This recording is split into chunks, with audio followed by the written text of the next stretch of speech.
Paulo Pimenta, que quase sempre está no aeroporto de Brasília, deixando a nossa cidade para destinos nacionais e internacionais. Bom dia, bem-vindo. Bom dia, quem me dera, mas eu tomo posse disso daí. Tomara que esse ano ainda tenha muitas viagens. Terá, a gente tem que falar para atrair, É né? isso mesmo. Paulo, conte para nós o que temos para esta sexta-feira. Ariane, estava de férias e comecei a ver umas notícias sobre a lista dos melhores do século eleitos pelo The New York Times.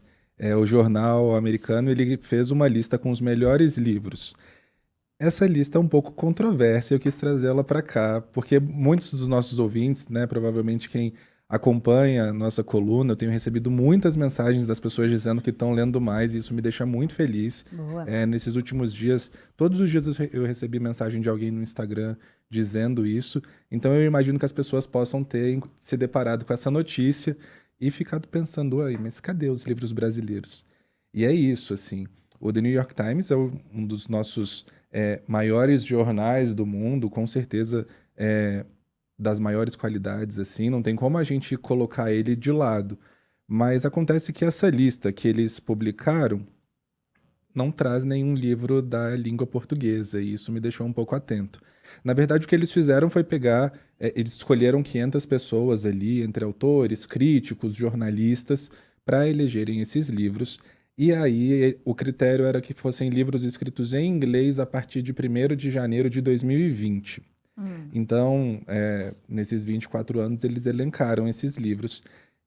O que é uma grande tristeza, né? Porque acaba não trazendo nenhum livro diferente, assim, do que eles estão acostumados. Alguns livros, óbvio, foram traduzidos para o inglês, então eles trazem alguns livros de outros países, mas a grande parte ainda continua naquela dos livros dos estadunidenses, dos livros das pessoas que moram na Inglaterra, nos países, né, de língua inglesa. Então é um pouco triste isso, você pensar que não tem grandes obras. Quando você para pensar, por exemplo, nesses últimos 24 anos, que teve Budapeste, escrito pelo Chico Buarque, que podia estar nessa lista, Torto Arado, agora, muito recente, que não está nessa lista, do Itamar Vieira Júnior, o próprio Avesso da Pele, do Jefferson Tenório. A gente já falou aqui sobre A Palavra que Resta, do Stênio Gardel, que ganhou, inclusive, um prêmio nos Estados Unidos, foi traduzido para lá e por isso ganhou esse prêmio de melhor livro traduzido e que não está nessa lista. Então, acho que eu queria mais trazer esse alerta para os nossos ouvintes, assim, de que sim, é uma lista muito importante, sim, tem livros muito bons, mas que também existem outros livros e que a gente consegue colocar passar uma régua naquilo dali, né? Trazer um pouco mais de atenção para esses livros, para que não fique só naqueles que foram divulgados por pessoas que têm.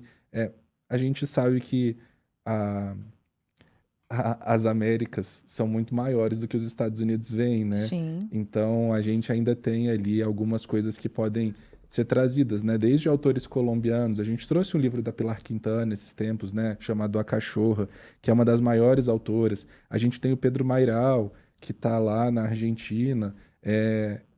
Onde estão esses livros nessa lista? Então fica aqui essa dica para que as pessoas procurem outros livros, para que as pessoas imaginem além daquilo que está sendo proposto para elas, né? A gente fala sobre isso de a gente não se deixar levar só por essas notícias, mas então que a gente consiga ir um pouco além, buscar um pouco. Acho que essa coluna daqui já traz um pouco mais desse reforço para outras obras, para a gente que está aqui, até porque é diferente o que a gente lê aqui no Brasil do que eles leem por lá. Óbvio que o maior livro do século, segundo essa lista, é A Amiga Genial, da Helena Ferrante, e que é um livro muito incrível mesmo, ele viralizou. A gente não sabe nem se a autora é realmente uma autora ou se é um pseudônimo, como é que está isso. É um livro que traz muitas dúvidas em relação à autoria, mas que tem uma história realmente incrível. Eu não estou aqui dizendo que os livros não são bons, muito pelo contrário.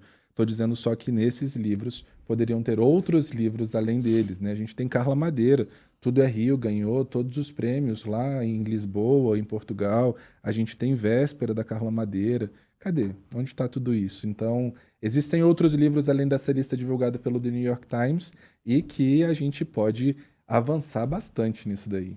Muito bem, esse é o papel que a gente faz aqui na coluna também, toda sexta-feira, né? De lembrar a todos os brasileiros e as brasileiras que temos, obviamente, obras incríveis de de autores americanos ou estrangeiros de uma forma geral, mas que a gente tem muita coisa boa aqui no Brasil, muitos autores maravilhosos, alguns com apoio, outros nem tanto, mas com livros excelentes, e a gente vem tentando lembrar os nossos ouvintes disso toda sexta-feira. Não há problema em você gostar, acompanhar ou ler autores de fora do Brasil, mas temos tantas coisas boas aqui, é preciso que também a gente valorize. E você falando me lembrou, até pesquisei aqui rapidinho, daquela influenciadora norte-americana que fez um movimento contrário, né? Era isso que eu ia falar. Conte então para quem está nos acompanhando e de repente não acompanhou essa história nas redes sociais, que é genial. É incrível isso, é porque é justamente essa a preocupação que eu trago com esse assunto na coluna, né?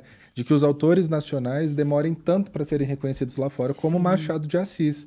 Essa influenciadora norte-americana começou a ler Memórias Póstumas de Brás Cubas e ficou impressionada. Esse livro viralizou. Machado de Assis tem se tornado um dos autores mais lidos recentemente lá fora, porque ela fez uma crítica incrível, dizendo que nunca tinha lido aquilo, e agora com Dom Casmurro. Então, e agora ela lendo Clarice Lispector. E ela está apaixonada por todos, Ela está né? apaixonada por todos. É Ela muito falou que legal. nunca tinha visto ninguém escrever como Clarice Lispector escreve, e que ela leu A Hora da Estrela e que está ali naquele momento de surpresa mesmo, né, com a literatura brasileira.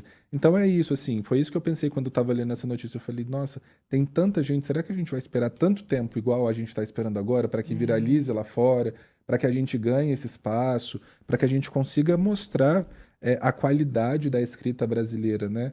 E não só brasileira, mas de toda a América Latina, né? De quem está aqui, tem muita gente. A gente acaba sendo um pouco invisibilizado na literatura dessa forma, porque é muito mais fácil você estourar.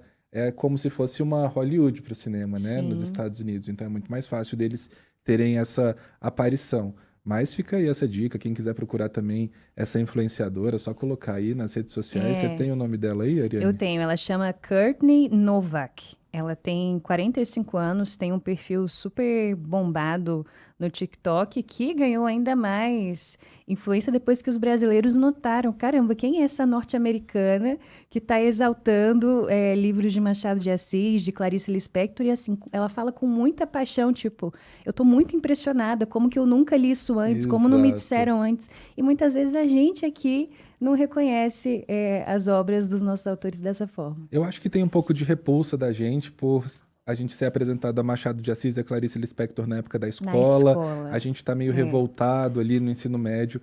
Mas olha, eu fiz o exercício de reler Dom Casmurro e é completamente diferente a leitura, assim. Você, ainda mais depois que você já está adulto, você consegue pegar as nuances da vida ali, você consegue entender melhor Capitu, você consegue entender melhor Bentinho, você consegue entender melhor o Escobar.